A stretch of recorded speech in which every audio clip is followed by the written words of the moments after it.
மாண்புமிகு பேரவைத் தலைவர் அவர்களுக்கு வணக்கம். நீங்கள் அன்பானவர், நீங்கள் அழகானவர், நீங்கள் தெளிவானவர், அனைத்து சட்டமன்ற உறுப்பினர்களுக்கும் சமமானவர். சட்டமன்ற பேரவை நடத்தி கொண்டிருக்கும் தங்களுக்கென நேரலையில் தனி ரசிகர் பட்டாளத்தை வளர்க்கும் அளவிற்கு சட்டமன்ற பேரவை தலைவராக பொறுப்பேற்று வழிநடத்திக் கொண்டிருக்கும் மாண்புமிகு பேரவைத் தலைவர் அவர்களுக்கு சோழிங்கநல்லூர் சட்டமன்ற தொகுதியின் சார்பாக மனமார்ந்த வாழ்த்துக்களை தெரிவித்துக் கொள்கிறேன். நாளை நாளை என்று இன்றை இழக்காது, இன்றைய விதத்தால் நாளை முளைக்கும், அது நீ மறக்காதே என்ற வரிகளுக்கு ஏற்ப ரசிகர் மன்றம், நட்பணி இயக்கம், மக்கள் இயக்கம், தமிழக வெற்றிக் கழகம் என்ற இயக்கங்களில் 32 ஆண்டுகளாக என சிறு விதையாக விதைத்து இன்று சோழிங்கநல்லூர் சட்டமன்ற தொகுதி உறுப்பினராக உருவாக்கி நேர்மையாகவும் ஒழுக்கமாகவும் விசுவாசமாகவும் வளர்த்த என் அன்பு அண்ணன் மாண்புமிகு தமிழக முதலமைச்சர் அவர்களுக்கு நன்றியை தெரிவித்துக் கொள்கிறேன்.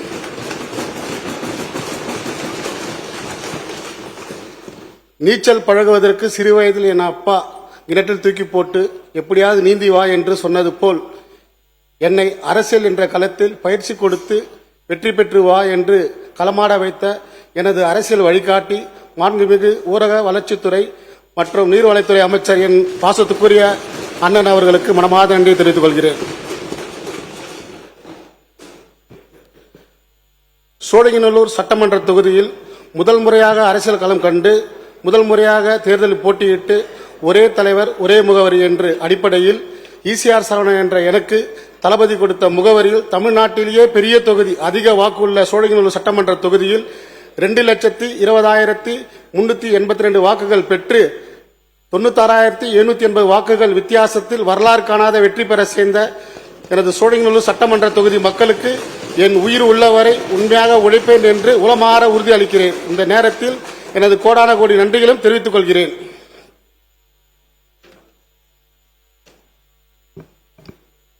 தம்பி உடையான் படைக்கு அஞ்சான்.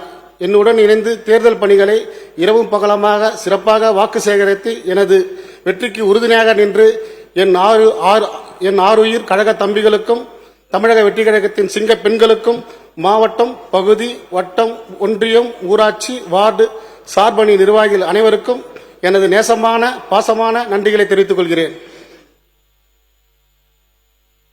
மாண்புமிகு பேரவைத் தலைவர் அவர்களே, சோழிங்கநல்லூர் சட்டமன்ற தொகுதியில் கண்ணகி நகர், எழில் நகர், செம்மஞ்சேரி, பெரும்பாக்கம் போன்ற பகுதிகளில் கிட்டத்தட்ட 1 லட்சத்துக்கு மேலான தமிழ்நாடு குடிசை பகுதி மற்றும் வாரியம் குடியிருப்புகள் இருக்கிறது. இதில் வசிக்கும் மக்கள் அனைவருமே இடம் விட்டு இடம் மாறி வந்தவர்கள். இவர்களுக்கு தேவையான அடிப்படை வசதிகள், குடிநீர், மின்சாரம் மற்றும் முக்கியமாக இவர்கள் வசிக்கும் கட்டிடங்கள் மிகவும் பழுதடைந்த நிலையில் இருக்கிறது. விரிவாக சரி செய்து அவர்களின் வாழ்வாதாரத்தை மேம்படுத்த விரைந்து நடவடிக்கை எடுக்க வேண்டும் என்று பேரவைத் தலைவர் மூலமாக கேட்டுக்கொள்கிறேன்.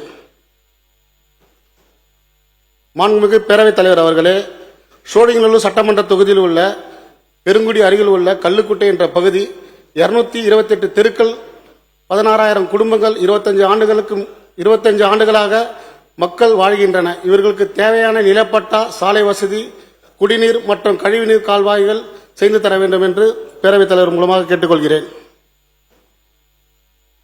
கிட்டத்தட்ட 20 ஆண்டுகளாக ஈசிஆர் அருகில் உள்ள பெத்தல் நகர் என்ற பகுதியில் நீண்ட காலமாக அந்த இடங்களில் வாழும் மக்களுக்கு முறையான பட்டா வழங்கப்பட வேண்டும் என்று மற்றும் சாலை வசதிகள், அடிப்படை வசதிகள் மேம்படுத்த வேண்டும் என்று கேட்டுக்கொள்கிறேன்.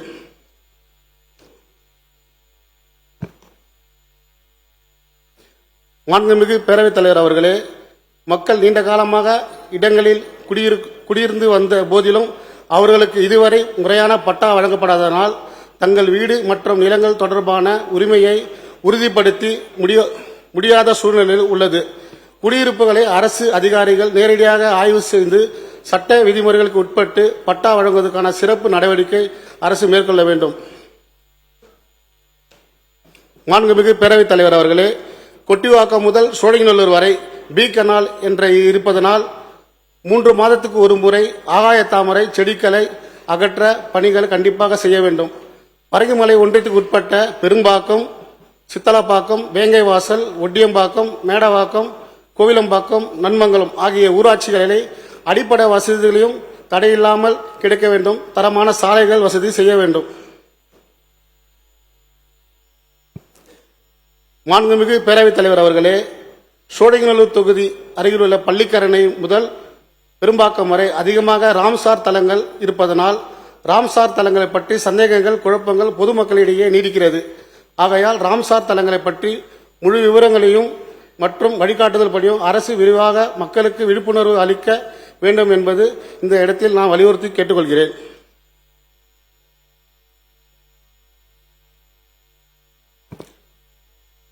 மாண்புமிகு பேரவைத் தலைவர் அவர்களே, சோழிங்கநல்லூர் தொகுதியில் கிட்டத்தட்ட பல ஆண்டுகளாக மின்சாரம் பற்றாக்குறை அதிகமாக இருப்பதனால் தடையில்லாமல் மின்சாரம் வழங்க துணை மின் நிலையம் அமைக்க வேண்டும் என்று மாண்புமிகு மின்சாரத்துறை அமைச்சர் அவர்களை ஆய்வு செய்யும்படி அன்போடு கேட்டுக்கொள்கிறேன். மாண்புமிகு பேரவைத் தலைவர் அவர்களே, பருவமழை காலம் வருவதனால் மடிப்பாக்கம், பள்ளிக்கரணை, பெருங்குடி, ஓஎம்ஆர் சாலைகளில் மழைநீர் தேங்கி நிற்கும் அபாயம் இருக்கிறது. இது இப்ப மட்டும் இல்ல, கடந்த 20 ஆண்டுகளுக்கு மேல் இருக்கிறது. இதனால் இந்த மழைநீர் வடிகால் மையங்கள் கூடிய விரைவில் தூர்வாரும் பணிகளை மேற்கொண்டு இனி வரும் காலங்களில் மழைநீர் தேங்காமல் இருக்க அனைத்து நடவடிக்கையும் போர்க்கால அடிப்படையில் முன்னெடுக்க வேண்டும் என்று தமிழ்நாடு முதலமைச்சர் திரு அண்ணன் அவர்களை கேட்டுக்கொள்கிறேன். சோழிங்கநல்லூர் தொகுதியில் பொது அரசு மருத்துவமனை கடந்த ஆட்சியில் திறக்கப்பட்டது. கிட்டத்தட்ட ஒரு 300க்கும் மேற்பட்ட வசதிகளுடன் திறக்கப்பட்டது. அந்த ஹாஸ்பிட்டல் கிட்டத்தட்ட பார்த்தீங்கன்னா மருத்துவ உபகரணங்கள் இல்லாமல் இன்று வரை செயல்பட்டு கொண்டிருக்கிறது. அவசரமாக அந்த ஹாஸ்பிட்டல் அன்று திறக்கப்பட்டது அவங்க ஆட்சி காலத்தில். அது சுகாதாரத்துறை அமைச்சர் அவர்களுடன் ஒரு கோரிக்கை வச்சுக்கிற தொகுதி சார்பாக அது உடனடியாக இன்றைய நம்மளோட முதலமைச்சர் அவர்கள் பதவியேற்று இந்த 100வது நாள் முன்னிட்டு இங்கு பார்த்தீங்கன்னா கண்டிப்பாக அந்த ஹாஸ்பிட்டலுக்கான அனைத்து ஏற்பாடுகளும் சுகாதாரத்துறை அமைச்சர் செய்து தருவார் நம்புகிறேன். மாண்புமிகு பேரவைத் தலைவர் அவர்களே, வெற்றி கொடி ஏற்றி வீச நம்ம காற்று வருங்காலம் நம்ம கையில் தாண்டா என்று அன்றே கணித்தார் எங்கள் கழகத்தின் தலைவர் அவர்கள். இன்று அதை நடத்தி முடித்திருக்கிறார் எங்கள் கழக தலைவர் அவர்கள்.